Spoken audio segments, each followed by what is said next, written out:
Good afternoon. I hope your weather's better than ours. We have ice, sleet, storm warnings coming in for the weekend, and so I'm about half staffed here at work, just trying to hold down the fort, handle the new referrals coming in, get by till tomorrow until it's 45 degrees, so it'll be a little better. We are almost at midterms, so I just wanted to make a quick video to remind you that there is no midterm exam in CJ 270. All of your assignments that you've had so far will be graded. Everything you turn in will be graded for either full or partial points if you get it in late. Within the next 2 days, I have to turn in midterms, so I'll get all of that done and midterms in. I just wanted to, there's a few that haven't turned in the assignment regarding the theory and theory ideas and whether or not you're going to do a grant project or a book review. Part of the issue this semester is I've split off. We used to do both assignments toward the end of the semester, and this semester I split them off mainly because I have a graduate assistant that can work one assignment or the other. And so that's why if you look at the modules, it looks very heavy toward the grant project. Well, that's because it always has been. So now you have a choice. What you don't have a choice about, though, is to have a theory basis or for either one of them. So as you read the text or as you read the book for the book review, the author has some type of theory background. The author comes from some perspective. So you're going to have to articulate that in your book review. Where does the author write the book from? Classical crime control, a sociological theory, a theory regarding treatment or restorative justice.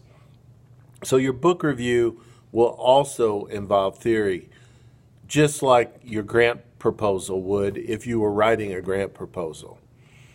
So just to make clear, if you haven't decided yet, the grant proposal is not an exercise just for criminal justice students. I'll give you a good example. This past weekend, I was at my son-in-law's middle school where he teaches 6th grade science and math, and standing out in the playground while the grandkids rode their bikes and scooters and razors and all that fancy stuff. And he told me that he's having back trouble. It's like, Tim, why's your back hurting you? You're young, you know. He goes, well, I have to carry these kids who are in wheelchairs down to the outdoor classroom because we don't have a trail from the building to the outdoor classroom. I put them on my back and carry them down there, and starting to wear out doing that. It's like, well, why don't we write a grant to try to get a trail in here? Well, he's never written a grant before. So we're going to write a grant together.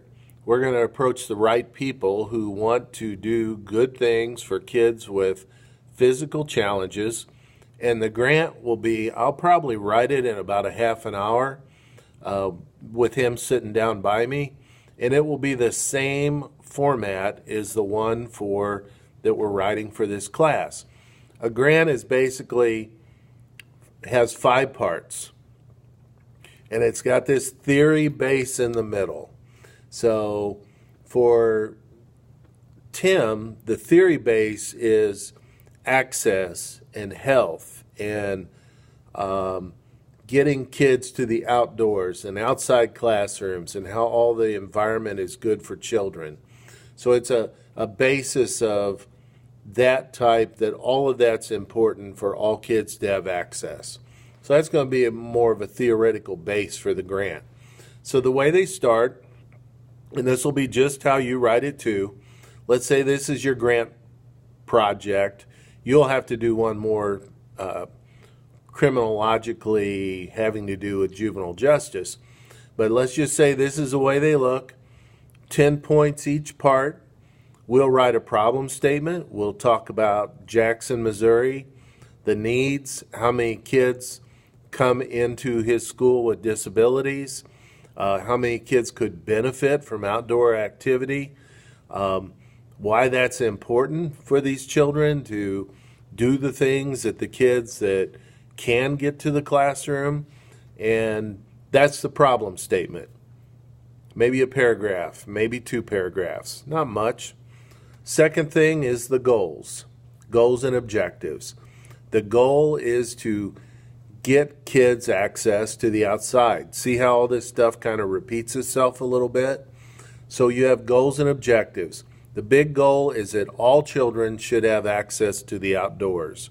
The objectives are a little more measurable, and they're going to be something like 75% of the children with physical challenges will be able to access the outdoor classroom by the use of the new trail that's going to be built. 50 kids a school year, and the trail will be usable and have a lifespan of 10 years. Okay, so that's an objective. Your methodology is the next section, or the narrative. Can be called one of those two things. So far you have the problem statement, the goals, and the narrative or methodology. That's how you're going to go about making this project work. So it's a step-by-step methodology. We find out the contractors in the area. We get bids on the projects to make sure that it can be accomplished in so much time, have to get board approval, have to prep the ground, maybe get some media attention on the project so people and parents know this is going on. Partners, so you make a little committee to get partners, banks. Southeast Health in our area is the big hospital concern. They donate money and help. So you look for partners, then you build the trail, and then you use the trail. I imagine those kids would love a little ribbon cutting ceremony and push off the first kid to use the trail to get to the outdoor classroom. That's the narrative, methodology. Next section is the budget.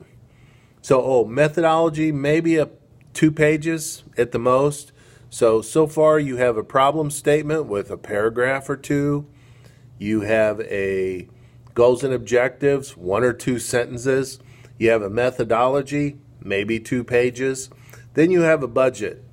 Budget for these grants that we're doing for this class, maybe a page, maybe a little less, but you break down where the costs are going to be. So in your grant, it's $50,000, give or take. That's the kind of project we're looking for. For this, my son-in-law thinks it might cost about $5,000. So the budget would show fees to contractors to bring in landscaping equipment to clear the sod off, the funding it would cost to put down the soil control barrier or moisture barrier, and then how much for tonnage for mulch. So, it's just whatever you need is your budget. But that's fairly simple also. The last part, number 5 on your hand, for all of us who have 5 fingers still, is the evaluation, or how are you going to report back to the people that give you the money that you did what you said you were going to do. So the evaluation in this case with the new hiking trail would be that Tim keeps a rundown list, or the teachers add on to a list how many kids use the hiking trail, how many kids that are disabled use the hiking trail, and at the end of the year, there's probably going to be a few write-ups from parents saying, hey, thank you for this. My kid talks about it all the time. They really like the outdoor classroom. So that's a little evaluation piece for that. That is how simple grant writing is. Now, I say simple because as I do the this for you. It's a very simple project.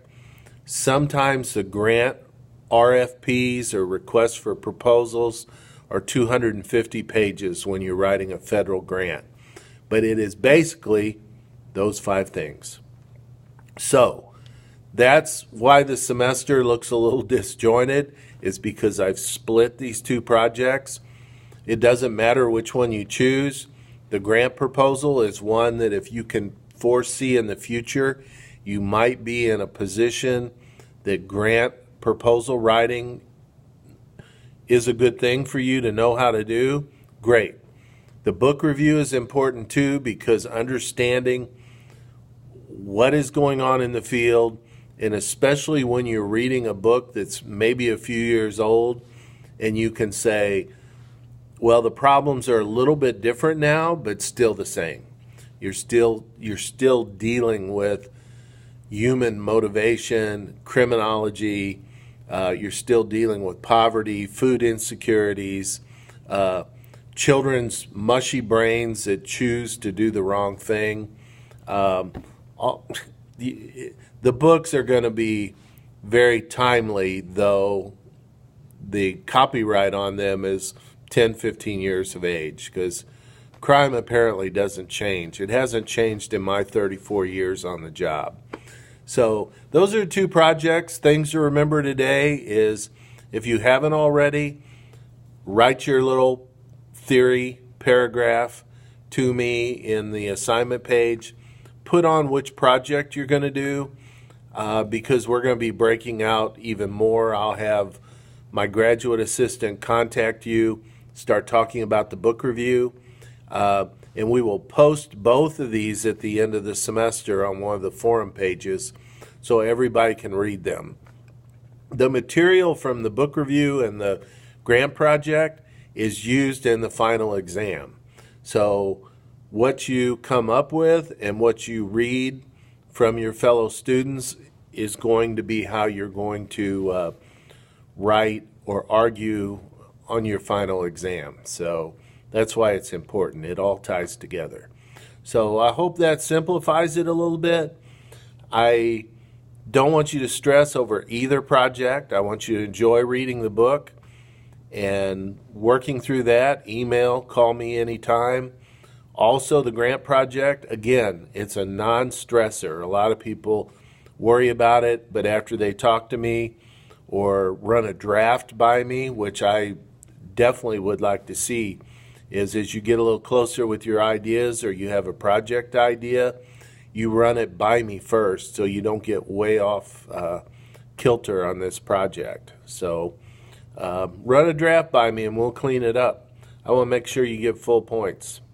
So have a good weekend. I'll post this. It's going to be posted on the announcements. I just wanted you to know, no plans for a midterm exam. Don't believe in them. I think the other professors will work you hard enough. I just want you to concentrate on these projects that we have toward the end of the semester and carry on. Thanks a lot. Bye-bye.